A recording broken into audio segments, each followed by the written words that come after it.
I was thinking, I was listening to this song. It's called Everything I Wanted. And the artist was singing this as an idea. Like, she says, I had a dream. I got everything I wanted. I had a dream. I got everything I wanted. And then she says, when I woke up, it was just all a nightmare. Not what you think. And if I'm being honest, it might have been a nightmare. I was thinking the same thing. What if we had everything we wanted? What if I had everything I wanted? What would that be like? And will I be satisfied when I have that thing which I think this is the thing I think I want?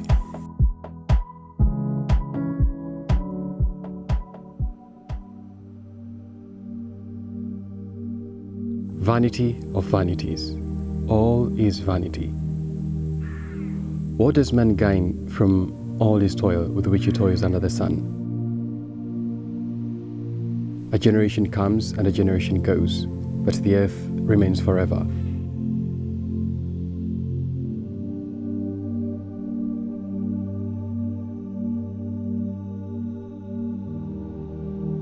The sun rises and the sun sets and hastens to the place where it rises and rises again. The wind blows to the south and circles back to the north. Round and round goes the wind. All things are full of weariness. Man cannot utter it. What has been is what will be, and what has been done is what will be done. There is nothing new under the sun. These are the words of a memoir of one of the greatest kings ever lived. This was King Solomon. And when I first read this, I was asking myself, why would somebody start writing something like this? And you might think like, this is the kind of person who wanted a banana, but could not get it, and now he's cursing the banana tree, saying that it is not ripe after all. But this was not the case. This king was one of the greatest kings ever lived.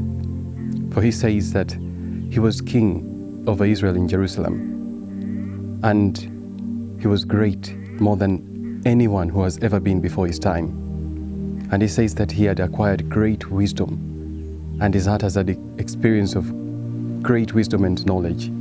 But in the end, he stops and asking himself, like, what am I gaining out of all this? And he realized that there is nothing to say that I gained out of this. And he says, all is vanity and chasing after wind.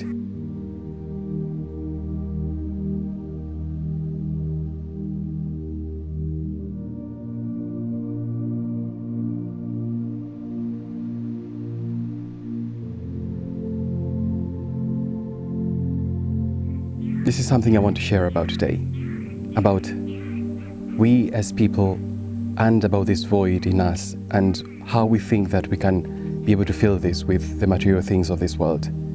This king tried to do that. So, to begin with, when I first read this memo, another question popped out in my mind, like, why is somebody calling things vanity? You know, for me to say something is vanity, I mean like something is empty. There has to be something that I try to do with that thing, and that thing never really could fill that purpose. So immediately I came to realize, like, this king was trying to use the things of this world to try to fill his spirit. And those things were never designed to do that one task, to fill man's spirit. For he says he tried to do many things. And the first thing that he tried to do, he said to himself, he said to his heart, come, I will test you with pleasure. And he said, I realized this is vanity. And he saw pleasure as nothing. And when people were laughing and laughter, he said, laughter is madness. And then he said to his heart, I will find a way to try to cheer my body with wine, while leaving my mind guiding me in wisdom. And he said, I will find a way to try to lay hold of foolishness, and until I knew what was good for me to do in the few days of my life. So he tried to do some great works. He said, I built houses, built vineyards, like planted vineyards, and he made for himself parks and gardens and planted every kind of fruit tree. And he made for those trees big pools, like big dams to water a forest of trees.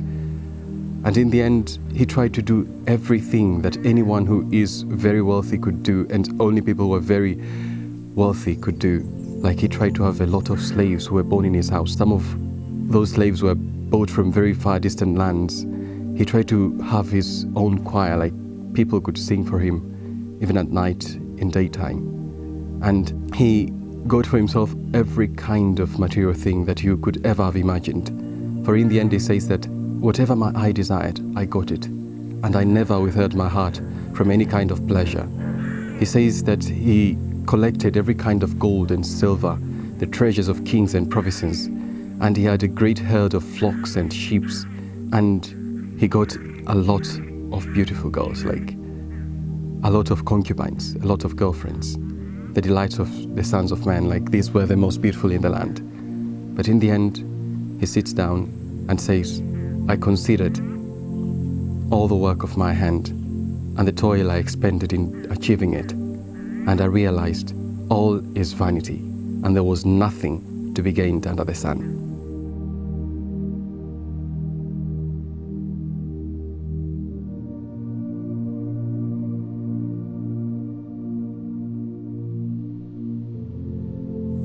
So this was one man who really, when he says that he has seen everything, he really saw everything, because he was gifted with wisdom and he was gifted with wealth, so that anything he wanted, he could get it. And when he begins, he says, I have been king over Israel in Jerusalem, and I spent my heart in trying to understand everything that is done under heaven. And he says, it is an unhappy business that God has given to the children of men to do under the sun. I have seen everything that is done under the sun, and behold, all is vanity and chasing after wind. So he says that I have seen everything, meaning that he has tried to touch everything, but in the end, it was all vanity and a chasing after wind.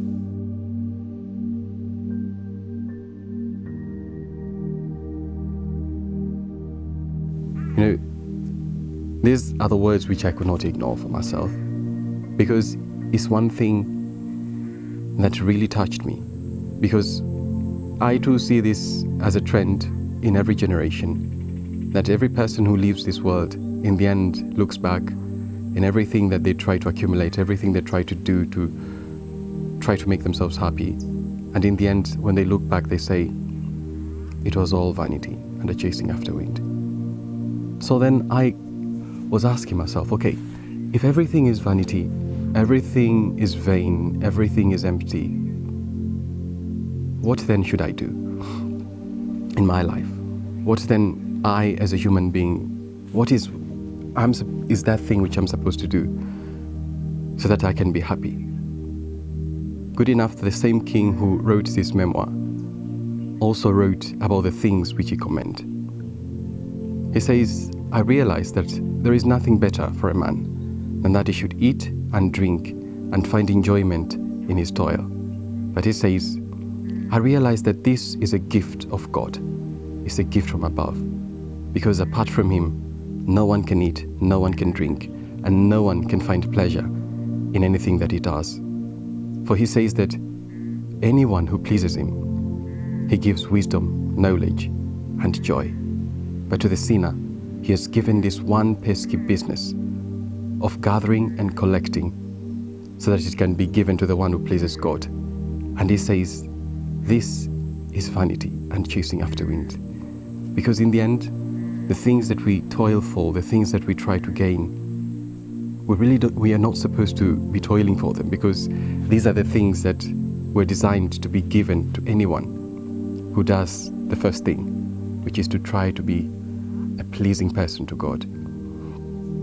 So I came to realize, like, this is one thing I'm supposed to do, to try to understand God, to try to delight myself in Him. And this is one thing that we as men, we are supposed to do, because in the end, this same king, he leaves the young men, like the posterity, the future generations, with this advice. He says, "Rejoice, O young man, in the days of your youth. Let your heart cheer you while you're still young. Walk in the ways of your heart and in the paths of your eyes. But remember that in everything, God is going to bring you to judgment. And therefore, keep sorrow from your heart and evil from your flesh, because childhood and youth age are both vanity." So then I came to realize that we, while we're still young, we are supposed to find our pleasure in God, like to try to please Him, to try to be people who really want to know Him, because this is one thing that we are supposed to do. And He said, "And remember the Lord your God in the days of your youth, before the evil days come, and the years draw near when you say, I had no pleasure in them." He says that there are those days when someone is old and you say that, "I don't enjoy these days." He says you should remember God before those days come. And if you remember the Lord your God, those days might as well not come. So I realized, like, this is one thing that is very important, to remember the Lord our God while we're still young.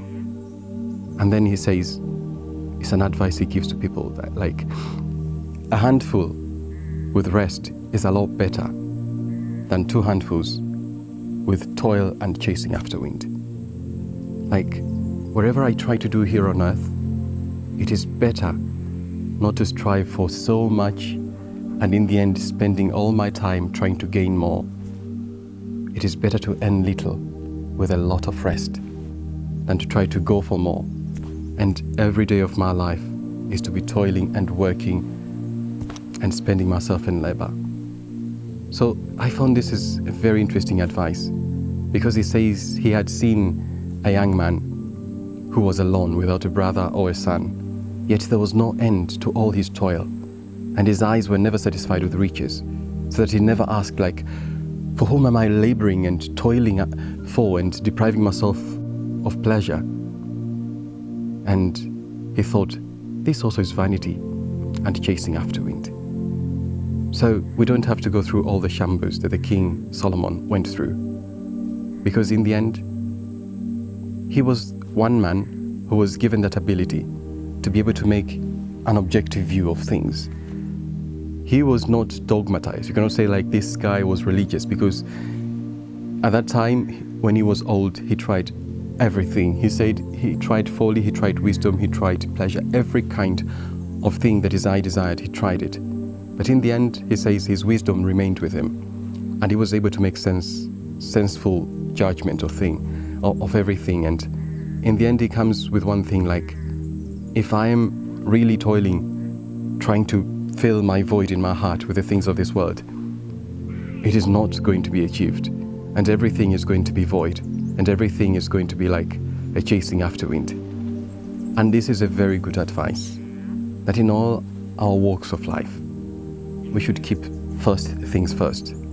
The first and the foremost thing, he says, that he realized there is no any other purpose for man to do here on earth than to fear God and to do his commandments. To fear God and to do the things that, like, you are doing things that please God. Because he also says that he realized that a man cannot strive with the one who is greater than him. And this God is greater than us. If we try to do anything and trying to negate his existence, like we try to tell ourselves like he is all just an illusion in some people's minds, in the end we are going to meet him. And he is going to judge everything according to his laws, according to his commandments. Like the things that he said this is right is going to be right in the end. We cannot say this is right because our society said this is right, or this is wrong because our society said is wrong, but God said this is right. In the end, it is he who is going to stand the test of time. And it is wise for a man that he should try to please him. So in the end, the king thought himself very wise, and he really said that I tried to understand wisdom, and I tried to understand madness and folly. And he said, truly I realized there is more gain in wisdom, as there is more gain in light more than in darkness. Because the wise walks with his eyes on his head, and the fool walks in darkness. But he says, I realized that the same thing happens to both of them. That for the wise as for the fool, there is not going to be an everlasting remembrance. And he thought like, so what is going to happen to the fool will also happen to me. Then why have I become so very wise? And he said, I hated life because everything that was happening under the sun was really grievous to me.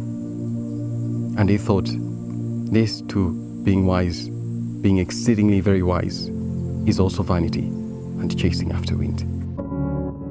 I had a dream. I got everything I wanted. But when I wake up, I see